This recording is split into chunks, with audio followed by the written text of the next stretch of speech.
2024 has come and gone, and during last year, I saw 22 movies in theaters. So let's get right into it. The first movie I saw in 2024 was Miller's Girl. Now, this was an interesting one because a friend and I were looking for screenings, and they had found a showing over an hour and a half away from us. I'm like, that's too far for this limited release. I get a call saying, hey, Jenna Ortega is your favorite actress. You're not missing it. Let's go. So we ended up going and having a really good time. We were the only two there because it was a random day of the week. I want to say it was like a Tuesday or Wednesday. Maybe it was Wednesday that we went. And I really like what they went for here. So essentially, you have a character study um, of the main two characters. You have Jenna Ortega as Cairo Sweet, and you have Mr. Miller, played by Martin Freeman. And the movie gets into their relationship, and it shows you Martin Freeman's like marriage with his wife, and Cairo, her parents are like traveling for work, and they're gone, and it shows her friend, and then there was the teacher's friend who's a PE teacher. So it's really focused on five people, and there's a couple of smaller characters in there. But I really like this film because it completely goes for it, and it doesn't try to tackle a bigger issue. It just does a character study, and there are flaws in every character in this film, and it shows you how one teacher handles being hit on by a student and how another one handles it. And I really liked this movie.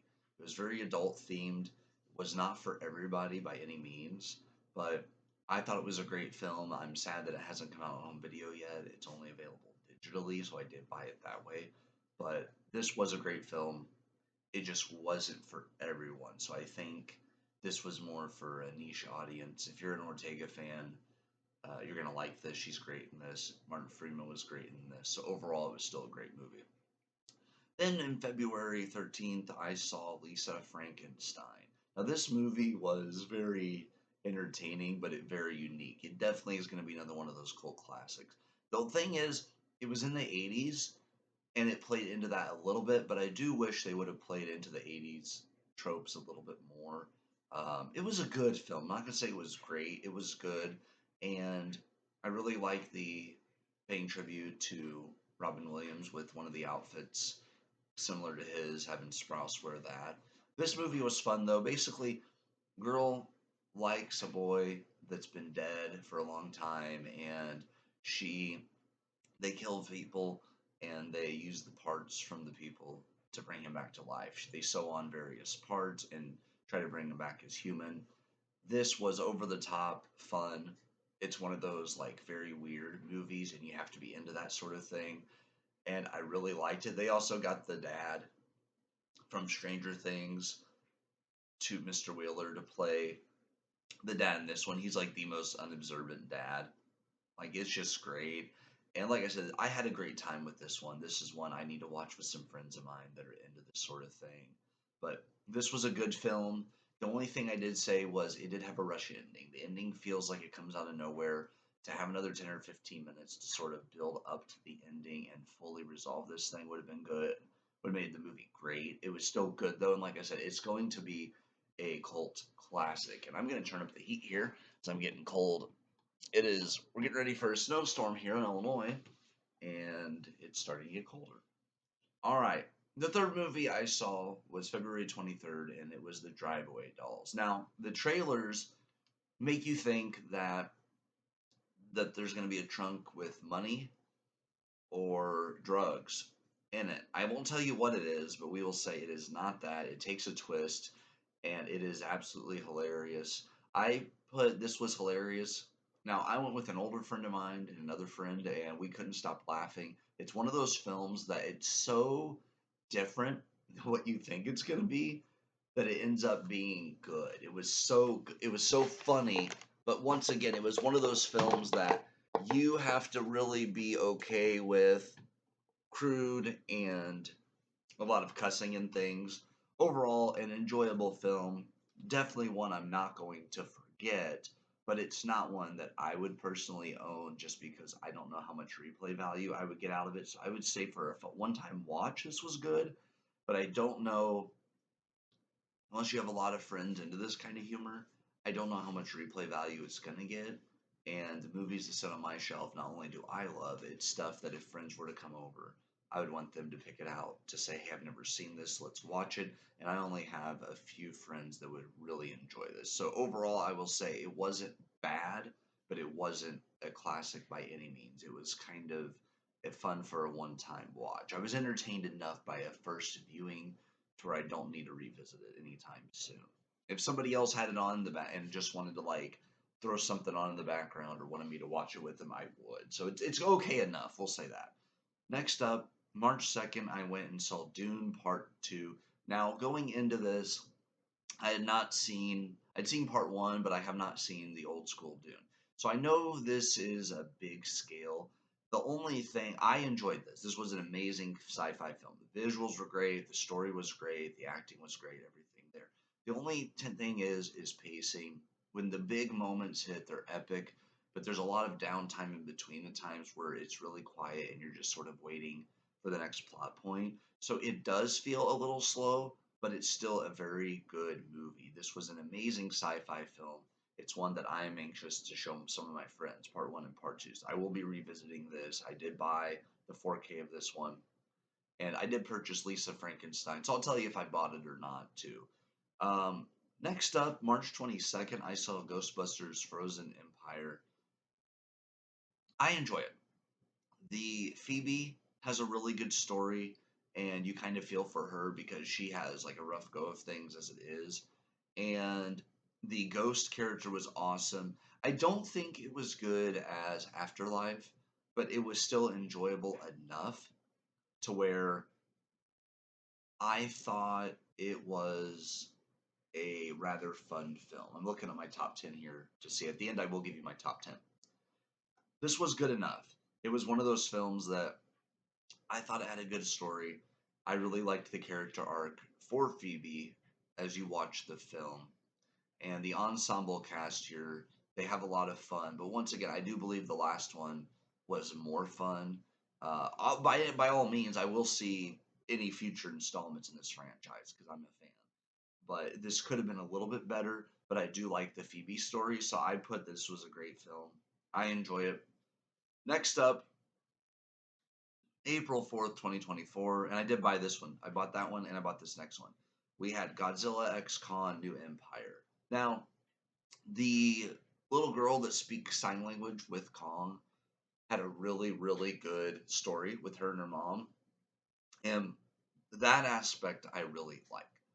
The action's great, beautiful camera work, beautiful environments that they go to, that sort of thing.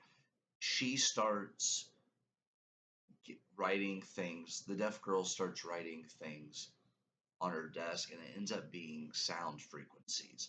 And she is thought to be the last of her kind, but then she finds out there are more people like her, and she's able to figure out where Godzilla is based on the frequencies. The frequencies she hears are like monster frequencies and where Godzilla is located, that sort of thing. It was enjoyable. I went with a friend of mine to it. It had everything we wanted in a Godzilla film. It had action, it had monsters, and it had a good human story. So I bought it because I really enjoy these films. They're not for everyone. Sometimes you just want a creature feature with good action. This gives you that plus a little more. It gives you good story and it gives you human characters you can care about and follow their journey as they delve into this world full of monsters. I absolutely enjoy this film. It's one that I will rewatch the series eventually and go through it all again. Still, my top is Kong Skull Island of this franchise, but I do enjoy this one.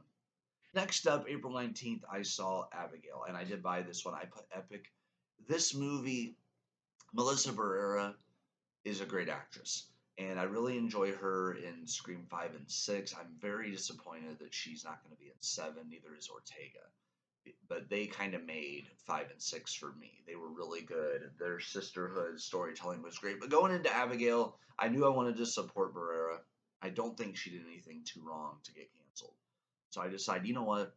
I like her as an actress. She's talented. She fought for what she believed in. She made some comments about her take on things. She didn't do anything wrong. So I support her in what she said and her right, at least, to speak it. I'm not saying I always agree with people, but they have a right to speak their piece. Abigail, you have a group of people who are, it's simple in theory, go kidnap a girl, hold her for ransom, get the money, let her go. Typical get a money ploy. So this group is hired.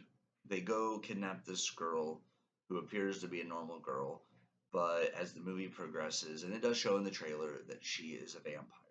Now I like this movie. It's a pick 'em off one by one thing, very actiony, lots of blood, lots of cussing, but great storytelling from the main character's perspective. I really like Joey's character played by Barrera, and the cast they had was excellent, and the tension building was great. You know stuff's about to go down, shit's about to hit the fan, but you don't know quite when or how it's going to happen. And the way they build the tension, where the girl plays innocent for a while, and then she says, "I'm sorry for what's about to happen to you," and then it sort of flips it on its head that this was a trap intentionally made in order for her to play with her food.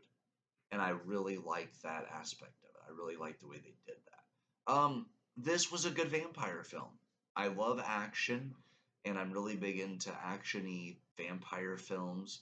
It was tension building, but they did a good job doing it and getting you to care for the human character. This was an amazing film. This is everything I look for in them some when it comes to an action vampire film. I really loved this one. It was well paced. It had some humor. I'm laughing during the film. My friend looked at me and said, "What's so funny?" And whenever one of the people were decapitated, I said, "Too bad he wasn't more headstrong." So I have dark humor, and this movie fed that urge for that once a year film that is some kind of creature, which in this case it was a vampire, which is one of my favorites.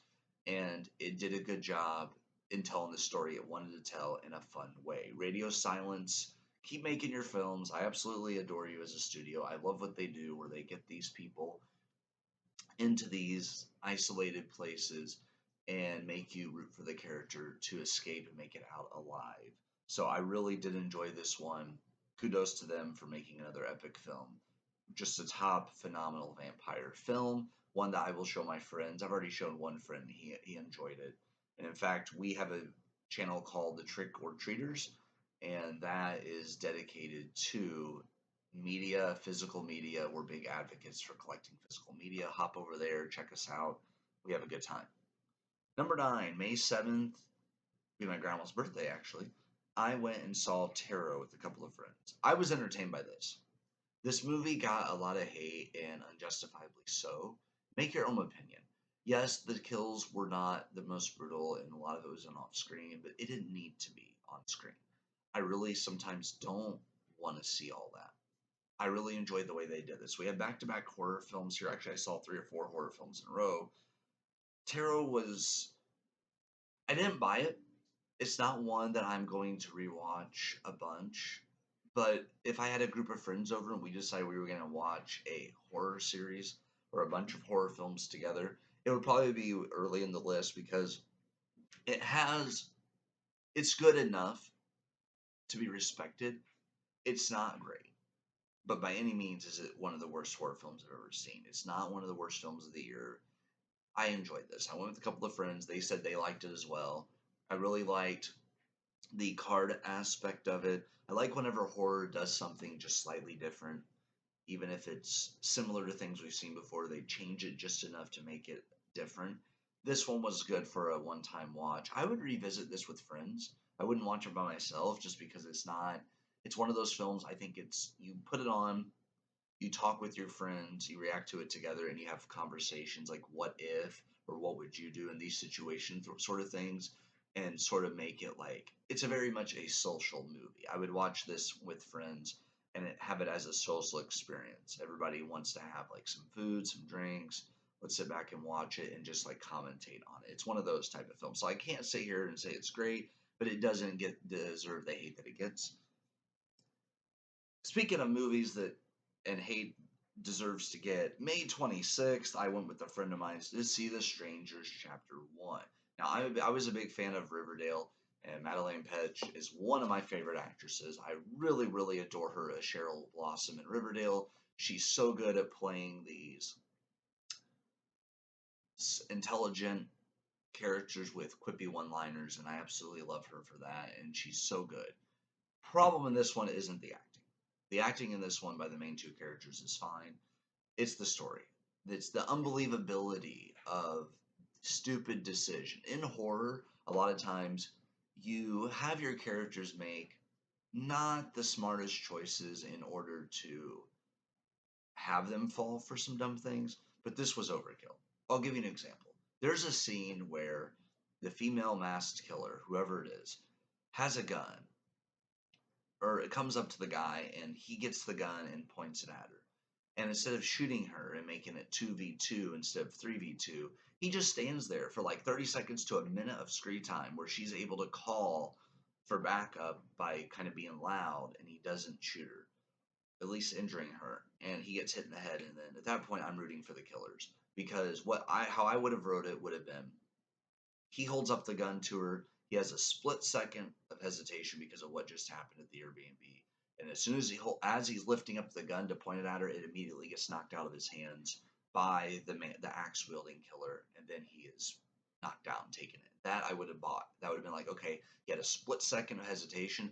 This was like 30 seconds to a minute of full on screen time. The only thing scary about this film were the scary dumb decisions that the characters made. There's a scene where they're under the house and somehow they're heard from inside the house. It's just a lot of unbelievable stupid things that happen. And then at one point, after a creepy woman comes to the house, to the door, and they see her and they don't know if she's gone or not, the boyfriend realizes he's forgot his inhaler, jumps on a motorcycle to go to town to get it, leaves his girlfriend behind. I told my friend we would jump on the motorcycle, go to town, get the inhaler, and stay the hell there and never go back to the Airbnb after that creepy masked woman showed up.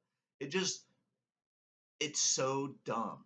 I'm sorry, the acting is good. I'm not hating on the actress. Madeleine Petsch, you did great. You were phenomenal as your character. I absolutely love you and everything you're in. Not you. It's the poor writing that they gave you for your character. And it was just absolutely awful. This movie is not good. I do not plan on seeing the next two films. I plan on sitting these out. I typically will stick out a horror franchise when I think it has potential. I'm sorry, I have no interest in the story you were going to be telling for chapter 2 or 3.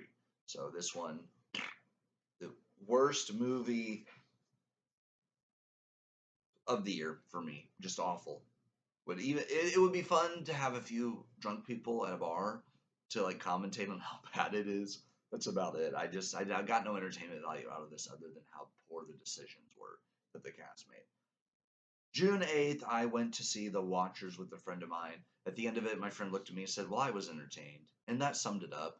Um, for a first attempt at a movie, because I went in because I saw Shyamalan. I thought it was M. Night Shyamalan. It was his daughter, Ishana Shyamalan. And for a first movie, she did good. There were a lot of twists and turns coming that are typical of a Shyamalan film, and I was entertained. I liked the twists and turns. I liked the story they were trying to tell out in the middle of nowhere. I called the shapeshifter thing, being able to like mimic other people. But there was another twist I did not see coming, so I liked it. There's a twist I could predict, but then there's a follow up twist that came out of nowhere where they hinted at it, but I didn't really pick up on it until it was too late. This was a fun movie for a one time watch. I have not bought the film, but I would rewatch this one.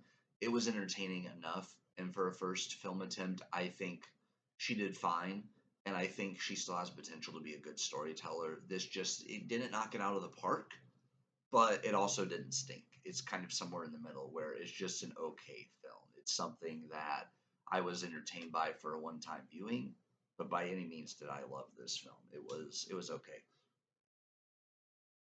June 28th. So June I saw two films, and at this point so far that's the most I had seen. Just two films in a month. So June 28th, I went to see Horizon Chapter 1. Amazing movie. I've always been into history, and I've always wondered what it would have been like whenever we were expanding west. This film was Costner's baby. It was about 3 hours long. It felt like about two, if that. The only thing I will say, I do wish they would bring back intermission. Films that are over 2 hours, I wish they would have a 10 to 15 intermission. Go get a drink, go to the bathroom, get more snacks. They would sell more and make more money if they did that. But having a 10 to 15-minute intermission and just have a countdown start on the screen, like at about the halfway point, or even if they wanted to wait. But I would say about an hour and a half in, they should have had an intermission here. This was a really well done film. A lot of good characters. The villains felt like real villains. You wanted to punch them and see them get their just dues. Cosner's character does not come in until later into the film, so it gives everyone else a chance to shine. I like how he was not selfish with this one. Michael Rooker, excellent in this. Sam Worthington's in here. A lot of great performances. Storytelling was great. The visuals were great. I liked the action. I liked the tension in the building. And I am very intrigued to see where it's going. And I do hope part two comes out soon because I'm one of those fans. When I went, it was a lot of older people, but I was one of the youngest people there, and I absolutely love this film. I liked the Native Americans. I really liked how you focus on many different groups of people and just expand on that and tell a really good story. But they left it off and they showed teasers of what's to come. I can't wait. I'm ready for part two. If it were to come out next week, I would be there right away. This is one I will rewatch. I have not bought it yet, but I will rewatch. And I'm hoping that we do get the rest of it and it comes out as one big box set because I will buy it. This was an enjoyable film, and I think it's done very well on streaming. It's like number 4 right now. My friend was telling me on Netflix. This deserves more praise than what it gets. Visually, story. Yes, you have to have some patience for multiple parts, but I will follow this out as long as it keeps coming because it was an enjoyable film and very underappreciated. It's going to get an honorable mention for me. I'm just telling you guys right now as we get into the top 10 later. Number 13, or no, I'm sorry, number 12, 12th movie of the year, I saw July 6th, Maxine, the third movie in the Ty West trilogy. Now, going in, you had X, which came out of nowhere and hit me by surprise, and I really liked that movie. Pearl, I did not enjoy as much, but we go to Maxine and we finish the story of Maxine. And in this one, there is the Night Stalker is going out and killing these women and branding them, leaving everything. So the police are trying to get her to help, but she's hesitant at first, ignores them. Kevin Bacon's in here as a really good villain. And this movie was really good. The ending was predictable of who the villain was. I called it pretty early. The action's great. There is a brutal sequence in an alleyway that was hard to watch because Ty West, I will say this about him, he has a very unique vision and he likes to have at least one scene per film with shock factor, right? X was the old lady touching the young girl in bed. Pearl had some very shocking monologues and kills. This one was a very brutal alley scene with a man that was following Maxine with a knife, and it was very, very brutal to watch. And I was like, ow, what the hell? But it's one of those things you're going to remember it because it was in there. This was a good film. I really enjoy it. I plan on rewatching this trilogy. My friend and I watched the first one again, X, and I really like Ty West. He has a very unique vision. Mia Goth is absolutely brilliant, amazing, amazing actress. I absolutely love how she just goes for it in everything she does, and she plays these characters that are really, really just mentally off, and then some of them have just been through a lot of trauma, and she plays those characters really well. And I can't wait to see what she does next. I really, really look forward to seeing where her career goes because she's a great actress, beautiful young lady, and just phenomenal when it comes to her work. So I really enjoyed this film. It was a good film. If that's the end of the Maxine trilogy, the Ty West trilogy, I'm all for it. It was great, and it was a great way to end the trilogy. July 21st, I went and saw Twisters. Twisters. This I went with my friend and his wife, And going in, I had just rewatched the original, and I went in with the mindset of, okay, let's not judge it as a sequel, but just see how it is its own thing. And there's a couple of cameos, and Dorothy's in here from the first one, but when you watch it as its own thing, it's great. It doesn't copy what the first movie does. It does not have the same dynamic. It's a different thing, a different beginning. It's really, really good. This was really fun. It's hard to do storm movies, I feel like. Twister, The Day After Tomorrow are probably my top two, and Twisters is up there as well. This is more the people, some characters go through a lot, but the storytelling in this was really good, and you really get behind a lot of the characters here, just like you did in the original. But if you watch it as its own thing, it's just a great movie. The music is really fun. Some of my favorite sequences are when they're in the truck and they're trying to chase a tornado, and they have this thing that goes into the ground that anchors the truck, and then at one point they shoot fireworks into the tornado. And Glenn Powell and Daisy Edgar Jones, wow, what screen presence. I love their characters, and they just have such a screen presence that makes you want to watch them more. If they were to come out with another one of these, I would be one of the first people lining up to see it. I highly enjoy this film. This was just, I wrote epic. I bought the steelbook of this. Oh, I did buy Maxine as well. I bought the steelbook of Twisters because I absolutely love it. The third movie in July, this was my one of 2 months of the year where I saw film, three films. Now, I do not count multiple viewings as its own thing, but I will tell you I did see Deadpool and Wolverine uh, twice. Deadpool and Wolverine came out July 20, or for me, I saw it July 26th, a friend of mine, and they had like decorations on the door. I put effing epic. This was everything and more from what I wanted for a movie. Um, Deadpool and Wolverine has a lot of emotional weight. Ryan Reynolds is Deadpool. He wants to matter. He wants to be more than just a merc with a mouth.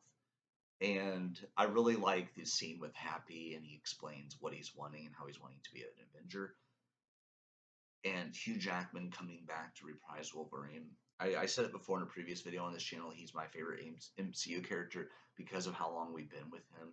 I've been with that Wolverine since I was a kid, with Hugh Jackman's Wolverine. And Logan was such a good ending, but I only wanted him to come back if they had a good story to tell, and they did. This was a phenomenal film. The back and forth between the two, you have your funny moments, you have your serious moments, you have your emotional moments.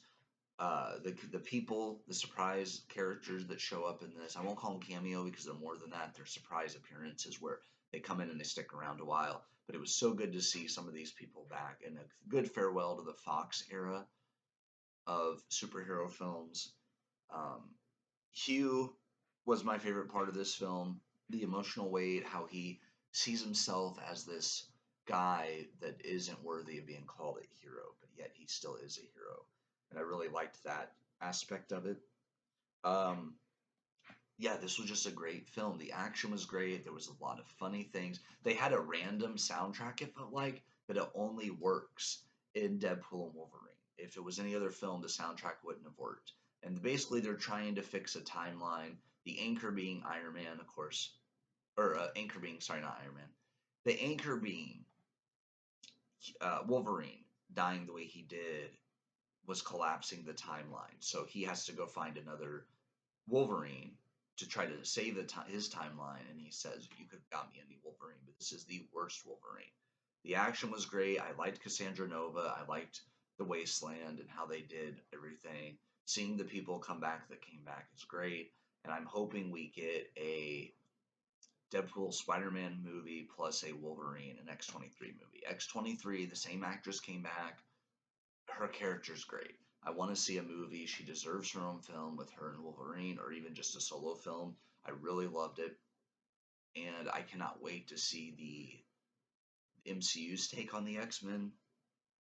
But so good to have Wolverine back. So good to have Hugh back. He's gonna be doing this till he's 90. But yeah, just a great film, guys. Everything I want. I did buy this right away as soon as I could. August 17th, I went and saw Alien Romulus. I saw this with a couple of friends of mine. We went and saw it, had pizza afterwards. It was a nice, warm day, very good day. And I can tell you that this was a great film. Um, it was very actiony. I love that they were in space. The cast was great here. The story they told was great. It was a great sci-fi pick. Uh, Visually, a good film, and I like the story and the way they did the aliens and the hybrids and all that. And the fighting was really well done. And the characters were for a sci-fi film were surprisingly good. So this I put Amazeballs. I really did like this film. So and I did buy this. Or no, I haven't bought this. I need to buy this. So this is one I still need to pick up. September 5th, I went with a friend of mine. It was on a Thursday to see Beetlejuice. Beetlejuice, and I ended up getting the Handbook of the Recently Deceased popcorn bucket and the cup, which has a removable top part. They had three different ones, and I ended up getting the topper that was his tomb. I almost said it three times, so I had to be careful. But I put Holy Tim Burton. Here's the thing: this movie is about three generations of Dietz women accepting grief, loss, and each other's differences, and working aside their differences and healing from different things. Because Astrid, who was played by Jenna Ortega, is Lydia's daughter in this one, and and I also have a shirt too, but she, Ortega in this, she was the most believable person as Lydia's daughter, and they're dealing with the loss of their grandpa. So Lydia's dad passes away, and he goes in the afterlife. He doesn't have a head, and they had to avoid some controversy because of the actor. Um, I went to the town where this was filmed, at least part of it, and the original one. And let's just say it's a small town, but it has charm to it. And I'm hoping they get like an Airbnb or they talked about doing like a tavern in order to raise money, in order to capitalize on the love for the films and build around that and make it into that kind of a town. Because we did not make it to the Burton theme bar, but I did get to see the town. I got to see the bridge that they used for the second one. Ortega rode over it. One of the guys stopped us when we were in the town. We saw the school, Miss Shannon's School for the Girls, and we got to see the bridge where the Maitlands flip their car and drown or die. And then, assuming drown, but it was a low water there now. And then we got to see, there was a guy there that helped work on the set, and he came up to us and explained to us kind of what was where. But the bridge that Astrid rides across was repurposed, so was the speed limit sign in the movie, into it was repurposed into like sheds and other buildings and stuff right next to this restaurant that was closed at the time. But I really enjoy this film. It's everything I wanted in them. I'm a big Michael Keaton fan. He comes back. Catherine O'Hara is in this. Jenna Ortega, Willem Dafoe, of course, Winona Ryder returns. It had a good story. I liked the storytelling. The afterlife was great, and Danny DeVito makes a short appearance. I know I'm forgetting some people. I forget the name of one of the characters. Monica, I believe her name was the actress. Great film. Everything I wanted them. So I mean, it was funny during this film because my friend and I went early. I got my popcorn container and cup, and I took it out to the car. But during the trailers, after every trailer, I would lean forward in my seat. Like, is it starting? Is it starting? And then when it wasn't, I was disappointed. I would sit back. But every scene, every trailer, I was leaning forward in my seat. And my friend looks at me and said, "It's going to play eventually." I was so excited for this. It did not disappoint. It's the first film this year, or 2024, I saw three times. And I loved it. I'm a big Tim Burton fan. When I found out that Winona Ryder, Catherine O'Hara, and I had a brain fart here. Michael Keaton were coming back as their characters from the first one, and that my favorite actress, Jenna Ortega, and Willem Dafoe were going to be joining this cast. I was already like, yes, let's see it. This is one of my favorite Burton films. I know that's a hot take. A lot of people didn't like this as much as I did, I absolutely love it. It's quirky, it's goofy, it's fun. There's some emotion, there's some really good times in this one. And I've already seen this 3 times. When it came out for home video, I got it early in the mail because I got the steelbook. I rewatched it there. I watched the director's commentary. I showed it to other friends. So I've seen it 6 times and I'm not tired of it. I'm taking a little break, but I still will watch this probably again in a few months. This was a great movie. I absolutely love it. Ortega's performance is the standout here, and she had lost her dad, and she asked her mom, "Why is it that you can see every little ghost for your shitty TV show, but not the one ghost that matters to me?" And there's closure for these characters. And of course, Michael Keaton's antics are hilarious, but this was a really, really good film. Okay, September 24th. I saw 2 movies that month too in September. Speak No Evil. Went with a couple of friends of mine to see this one. This movie I did buy, and I did buy the previous title I just stated. Speak No Evil was really good. James McAvoy and the wife of the other couple were the 2 standouts here. Um, James McAvoy, you get the sense that him and his wife are off, and it sort of hints, it drops hints throughout the entire film that something is off with them, that they're not to be trusted, and that this couple with this girl going to this house made a terrible mistake. And there's a boy who's had his tongue cut out and he can't speak, and he's even trying to warn them. This was like, okay, if you guys, this was a remake. I haven't seen the original, but if you guys have seen Disturbia with Shia LaBeouf, how you know something's off, but you're not quite sure what it is or when it's going to happen, and then all of a sudden it hits like that. I can't snap, so I just do that.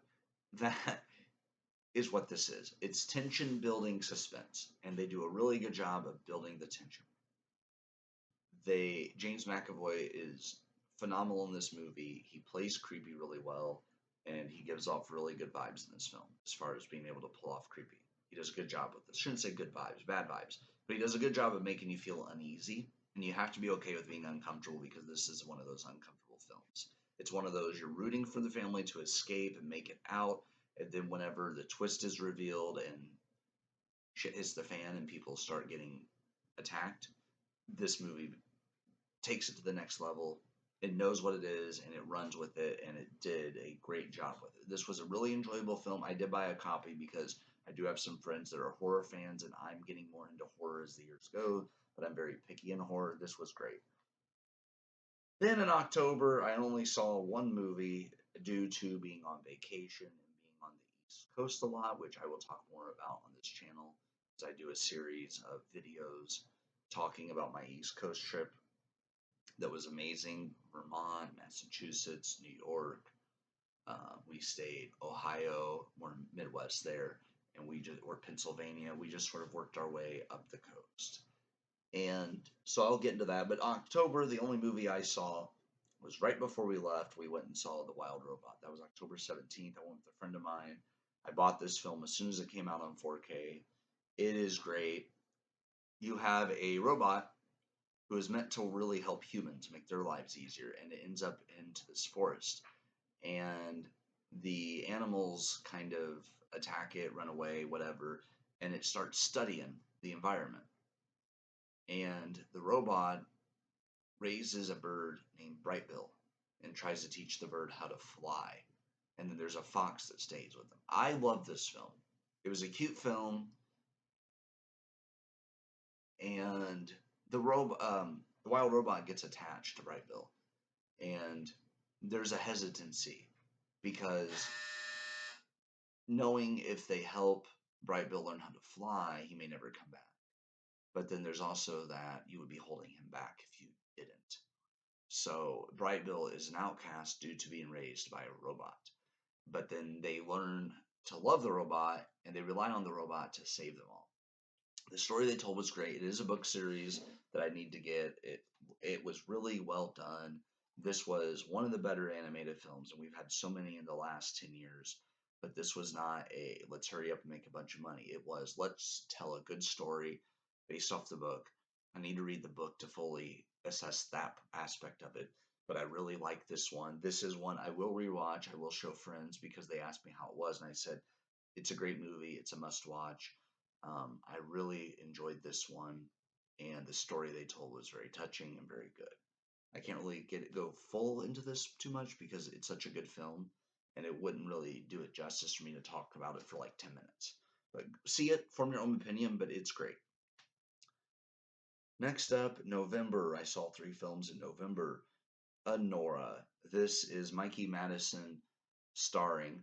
It's a story about a sex worker who meets this man who pays for her services that speak because he wants someone that speaks Russian, and she does. And they end up going for each other and even get married, but everything goes to hell in a handbasket, and her family, not her family, his family pressures him to get the wedding annulled, or the marriage annulled, rather. And Mikey Madison, she was in Once Upon a Time as Hollywood as one of Manson's followers, and she also plays Amber Freeman in Scream 5. So we know she's a great actress, and I actually had been telling one of my friends I was looking forward to this because as an actress, she's very underrated still. People don't fully appreciate her yet to where she has become a household name, but I'm hoping that changes with Nora. Nora was an independent film that had a very clear vision. The story they had to tell about a sex worker was phenomenal, and she just wants to be loved.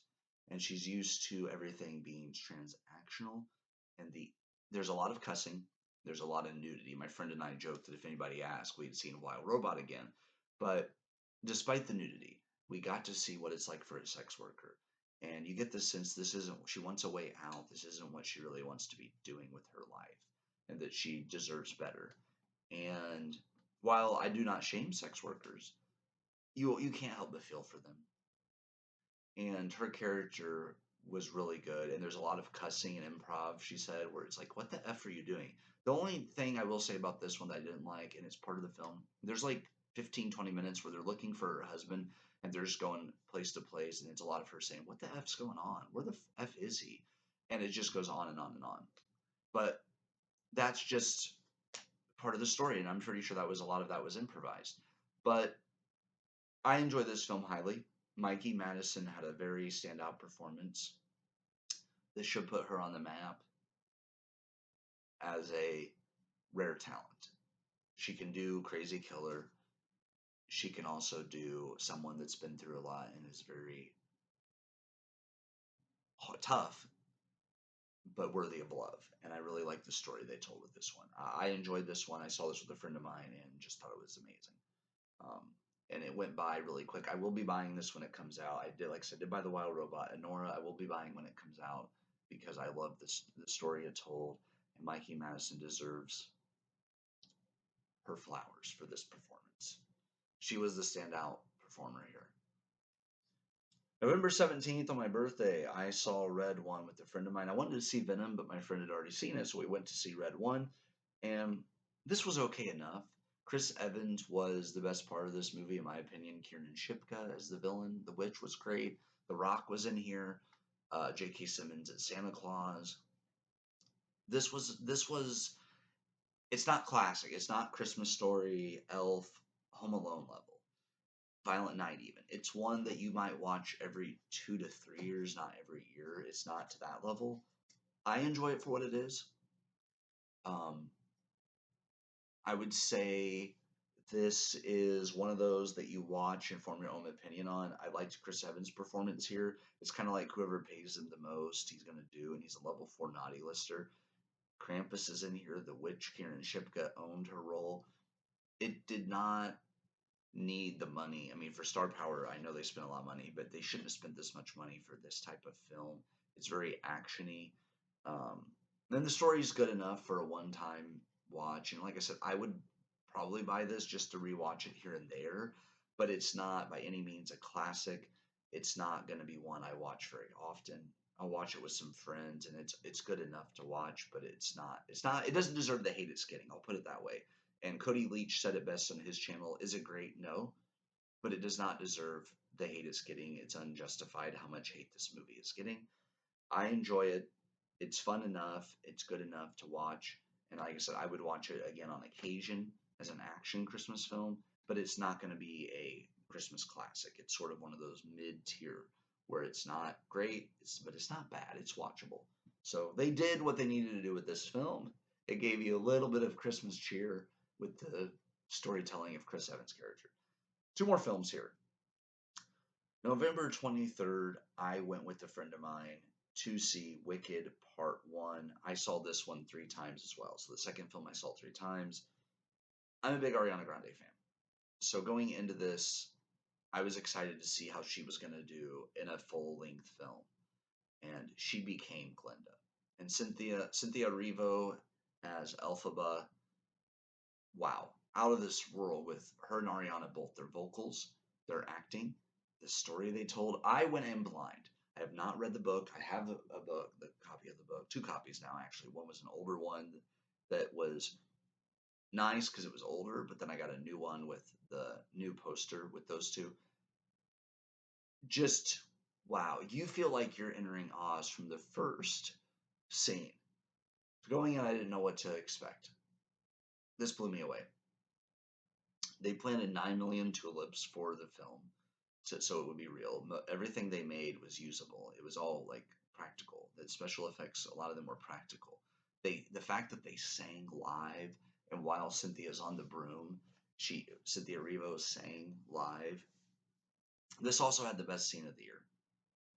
The scene at the Ozdust where Elphaba's dancing on her own, and Cynthia or Ariana's Glinda sees her and feels horrible, so she dances with her, and they become friends. It's a very moving scene. I tear up every time I see it. I can't wait for this to come out for home video. This was a musical once in a lifetime. I go back and forth for favorite musicals between Wicked, The Greatest Showman, because those two, in Grease, Sound of Music. Okay, those 4. But modern, one of the best musicals I've ever seen. It did what The Greatest Showman did. It had a great story to tell, and it just happens to be a musical, and I love it. I cannot wait for part 2. I saw this 3 times with a friend of mine that's really into this. I cannot wait for part 2. The last movie of 2024 I saw was Nosferatu. I saw this the day after Christmas with 2 of my friends. I just wrote not for me. I want to rewatch this. Here's the thing. Visually, great. I liked that it was filmed at night mostly. It was dark. I love that. The tension building is there.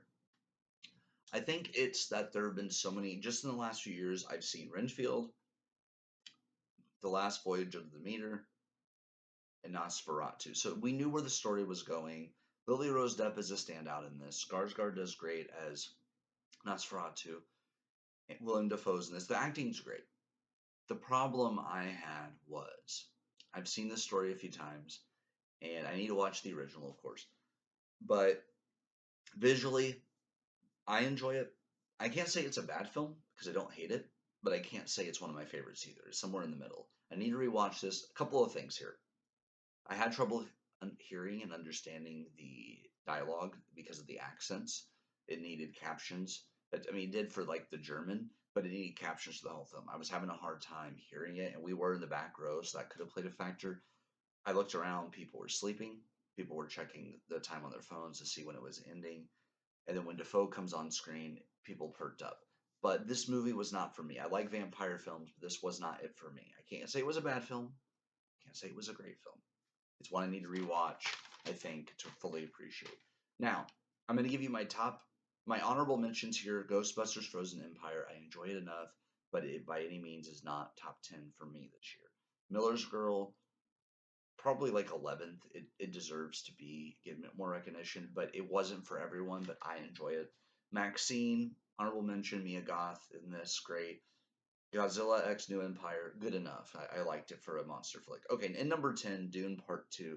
This was an epic sci-fi that has its slow moments, so I can't put it higher because of that, but I enjoy the storytelling and the scale of it. Number 9, I have Alien Romulus. I enjoy this film. I like the action sequences. I liked that they're stuck on a ship and they have to try to get out. I love the storytelling here. Speak No Evil at number 8. It was phenomenal, good tension building, and I really enjoyed that. Number 7, The Wild Robot.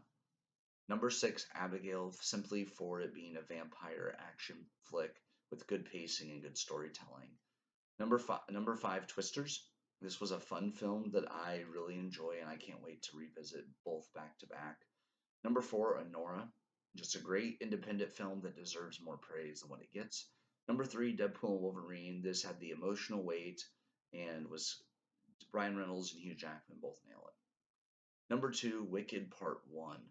Love this movie. Cannot wait for Part 2. A movie experience of the generation. But for me, Beetlejuice at number 1 due to it being my type of thing and then some. And no, I will not be biased this year. The last 2 years I've come on here and said Jenna Ortega Actress of the Year. She's always going to be in my top 3. And she's still she's my favorite actress of all time. That is not going to change. But I decided to try to look at what they did in each role. And Ortega nails both of her characters, Cairo Sweet and Miller's Girl, and as Astrid in the new Beetlejuice film. She's great.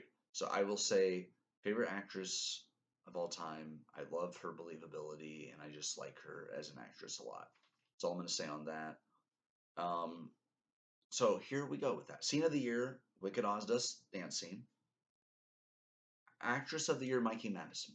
She deserves her flowers. She was great, and I can't wait to see what she does next. Actor of the year, Hugh Jackman as Wolverine. He was great. Okay, a few other things I want to mention. Best Netflix special, Guts, Olivia Rodrigo. I saw her live this year, or in 2024. I saw her live in concert for the Guts World Tour. Phenomenal singer, and the Netflix special does a good job. She has Chappell Roan as a guest, and they do a song together. You need to check this out. Olivia Rodrigo is my favorite solo artist, and this was on Netflix. I'm glad they did this. This was a great music special. I loved it. Um, Netflix movie Ghost or Girl Hunts Boy was really good, but my favorite movie was Carry On with Jason Bateman, Sophia Carson, and the lead that plays the security guard. He was really good too. That was a really well told movie for the holidays, action classic. I will be watching that probably every year along with some of the other Christmas classics. I enjoy that one. Um, Good action sequences, very good tension. So that was movie of the year for Netflix. Best Netflix show, A Good Girl's Guide to Murder. This was a limited series, and Emma Myers showed her range and abilities with this one. I really liked her. If Fitz Moby. The book's really good, and while they couldn't hit every detail from the book, but for 6 episodes, they did a great job and they told a good story. And her best friend was gorgeous, but I really liked her as an actress too. A lot of standout performances this one. Ravi was great, and this was a really good show. Best overall show of the year, Pretty Little Liars Summer School. I'm very sad that it's canceled, but I highly enjoyed Pretty Little Liars Summer School, the story they told.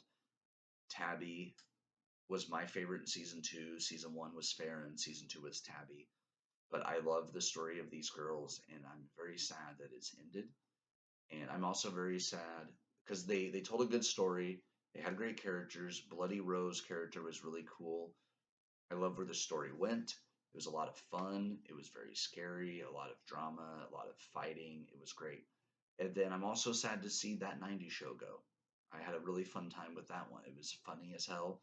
And I binge watched that, and it goes by so quick. I always watched it in a few days, usually. Of being on, whenever I'm off, I would watch some episodes and go on.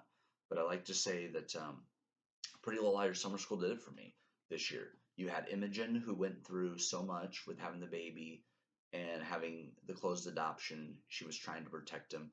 You had the return of Dr. Sullivan from the original Pretty Little Liars.